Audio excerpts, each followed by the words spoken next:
All right, let's talk about debt. Is that word kind of like a four-letter word in your house? For so many of us, it really is. I mean, it brings up all the stress, confusion, maybe even a little bit of fear, right? But what if it didn't have to be that way? Today, we're going to completely reframe how you look at debt, and I'm going to give you a super simple but really powerful tool to finally tell the good from the bad for good. Okay, so first things first, let's get one thing straight. Debt isn't this evil villain out to get you. Not at all. A better way to think about it is like a powerful tool, or maybe a high-performance engine. If you point it in the right direction, man, it can launch you towards your biggest goals. Buying a home, starting that business you've been dreaming of. But, and this is a big but, without a steering wheel, that same engine can send you flying off a cliff. The whole trick is making sure you're always in the driver's seat. So the big question is, how do you actually separate the helpful debt from the really harmful stuff? It can feel like a total puzzle, right? I mean, you hear all this conflicting advice from everyone. But don't worry, because I'm about to give you the key. It's a dead simple, 3-question filter that's going to instantly clarify any debt you're thinking about taking on, or maybe even the ones you've already got. Now, before we dive in, just a quick heads up, okay? This whole explainer is designed to give you the tools to think critically about your finances. It's absolutely not one-size-fits-all advice. So, you always have to look at your own unique situation when you're making these kinds of decisions. Sound good? All right, let's get into section 1 and build our foundation. When we throw around terms like good debt and bad debt, what are we really talking about? What's the practical difference?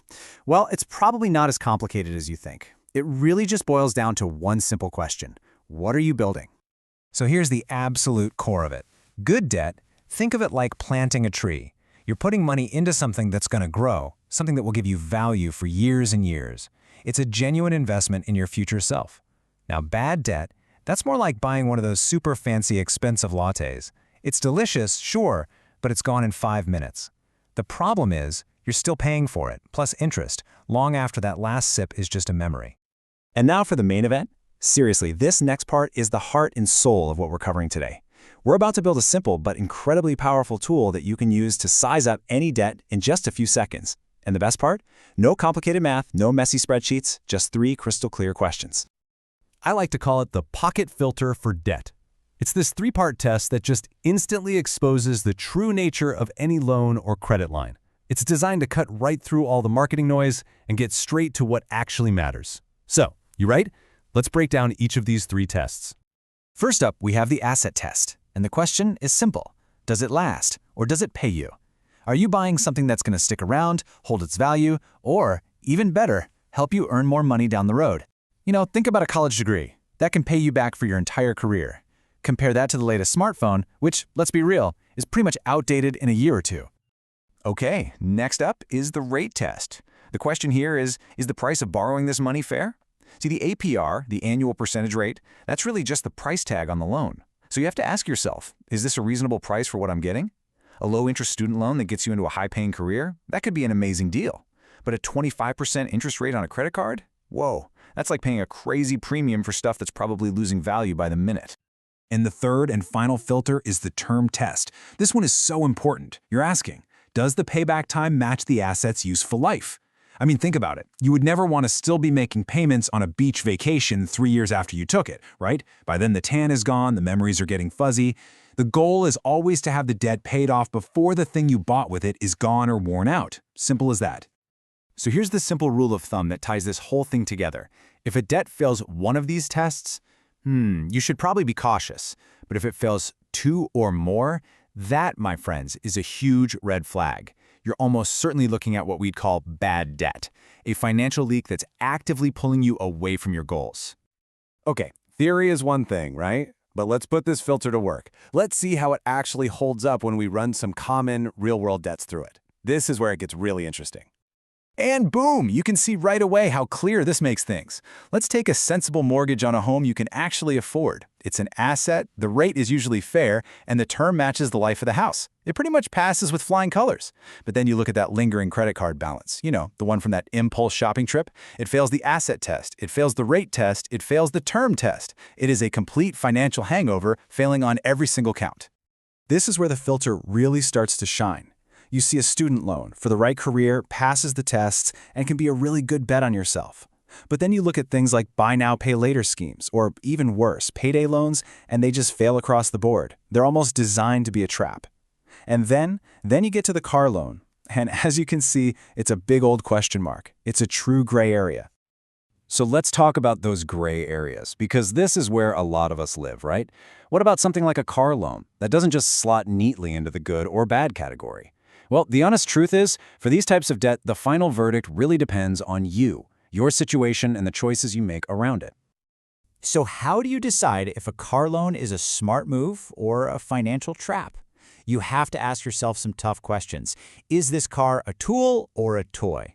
Is it a reliable workhorse that helps you earn a living, or is it a luxury show pony with a payment that makes you sweat? And what about the term? Are you going to be paying for this thing long after it started needing constant, expensive repairs? Be honest with yourself here, because your answers will tell you everything. Okay, so now you know how to spot bad debt. You get why it's so destructive to your financial future. Now it's time to fight back. This is the empowering part. Let's talk strategy. I'm going to show you 2 proven methods for kicking that bad debt out of your life for good. When you're ready to attack your debt, there are really 2 main game plans. First, you've got the avalanche method. This is the pure math approach. You throw all your extra cash at the debt with the highest interest rate. It's like a laser beam, and it'll save you the most money in the long run. Then you have the snowball method. This one's all about psychology and momentum. You pay off your smallest debt first, regardless of the interest rate, to get that quick win. It builds momentum like a snowball rolling downhill. And honestly, the best method is whichever one you'll actually stick with. So, you ready to make a plan? Here's a super simple 5-step escape plan to get you started. First, you gotta face the music. List out all your debts. Know what you're up against. Second, pick your weapon. Are you team avalanche or team snowball? Third, and this is maybe the most crucial step, automate everything. Set up your payments so you don't even have to think about it. Then, find and plug those little spending leaks. And finally, track your progress and celebrate the small wins along the way. It makes a huge difference. All right, let's say you're making amazing progress. You're knocking out that bad debt, and it feels fantastic. But how do you make sure it stays gone for good? How do you protect all that hard work? Well, it's all about building a kind of financial fortress around yourself. And here are 4 simple but super powerful rules to protect that fortress. Rule number 1, build a buffer. An emergency fund is your first line of defense. It turns a potential disaster into just an inconvenience. Rule 2, know your rate risk. If you have loans where the interest rate can change, you need to understand what that could mean for your budget. Rule 3, automate everything. We talked about this, but it's worth repeating. Put your savings and your debt payments on autopilot. And finally, Rule 4, unsubscribe. Seriously, get rid of the temptations. Remove those shopping apps from your phone and get off those marketing email lists.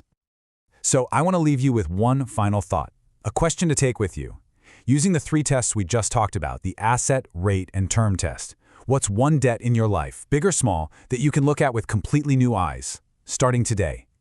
Because that single moment of clarity, that's it. That's the first step. That's where the real journey to financial freedom actually begins.